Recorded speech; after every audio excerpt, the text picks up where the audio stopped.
This is a 2001 Mariner 50 horsepower outboard engine. It's on the back of a 77 Hydro Sport 168. Keep in mind, this is a 2001 and the motor did not come on this boat. Traded around, got this motor.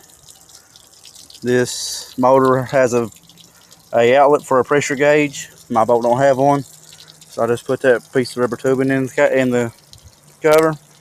You'll see why in a second. This is 2001 Mariner 50 horsepower coach start.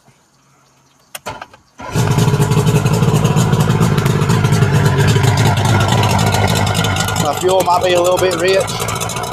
You see, got good water, and that's what the rubber tubing.